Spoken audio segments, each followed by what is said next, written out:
Well, thank you very much, ladies and gentlemen. It's a great honor. And last night's debate was fun. It was different. It got wonderful. There were a lot of good feelings in that room, and I think it's something, frankly, that the Republican Party needed. And today is something very, very special because Dr. Ben Carson was respected by everybody. Everybody wanted his endorsement, and everybody loves him and truly, truly admires what he's done. His life has been an incredible life. It's been a awe-inspiring life, and I just want to tell you that having his support really, I think it adds just total credence to what I'm trying to do and to what we're all trying to do. So I just want to introduce Dr. Ben Carson, special person, special man. Thank you very much. Okay. Thank you.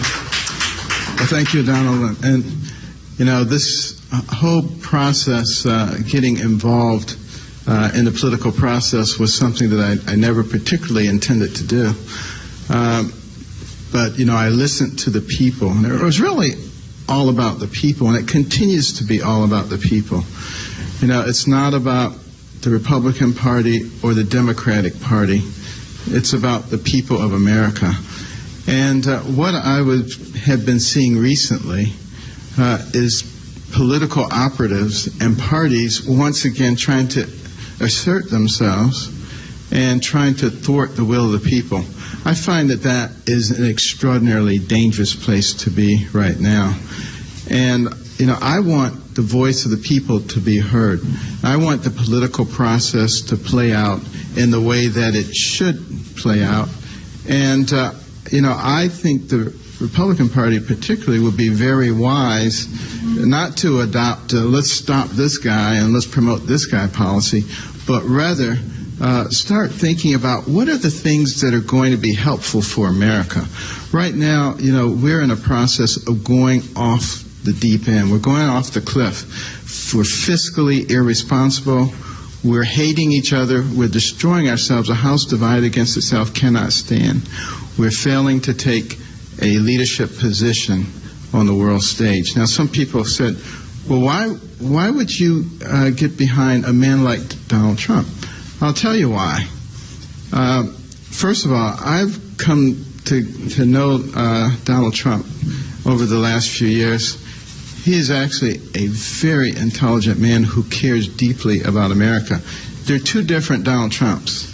There's the one you see on the stage, and there's the one who's very cerebral, sits there and considers things very carefully. You can have a very good conversation with him.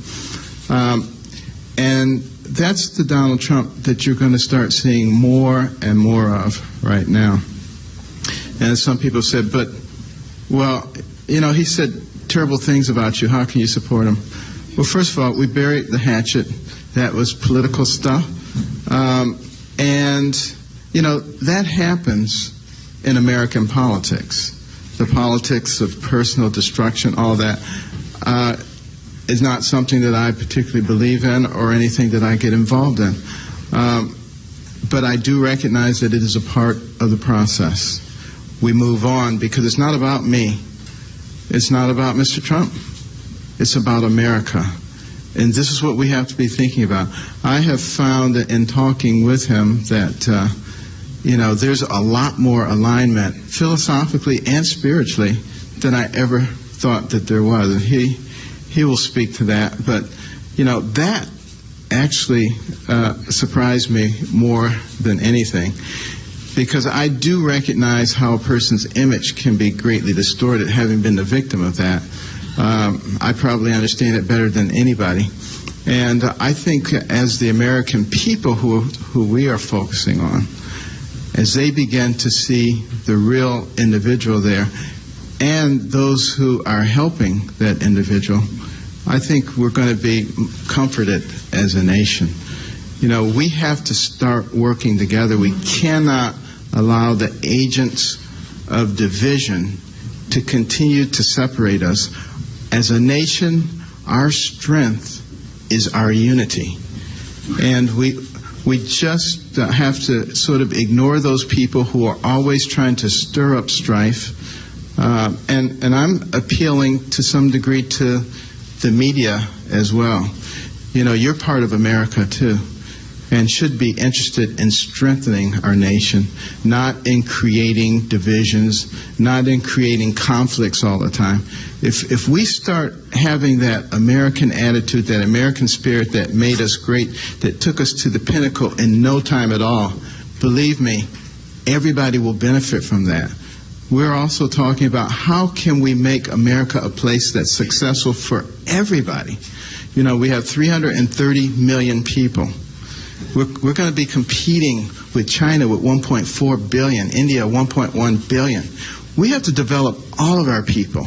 You know, the people who are the downtrodden in our society, we're not doing those people any favor by patting them on the head and saying, there, you poor little thing, I'm going to take care of all your needs.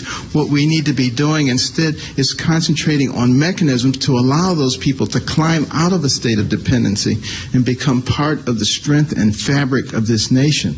That's what America is about. It's not about dependency. And it certainly isn't about socialism. You know, socialism is seen as the panacea by some who don't really understand it. I think a lot of young people think socialism is just being concerned about other people. That's not what it is.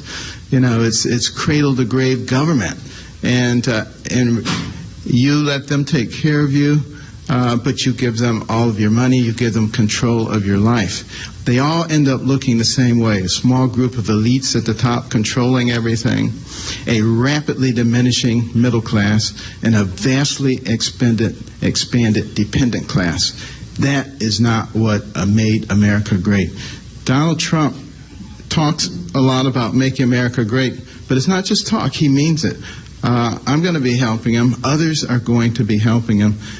You know, one of the things that I've discovered in this country is we have some incredibly smart people. None of us knows everything. But when we begin to use those smart people effectively to accomplish the goals of America, you're going to see us once again begin to ascend to the pinnacle, to a much higher pinnacle than we've ever achieved before. And that's where America should be. Thank you so much.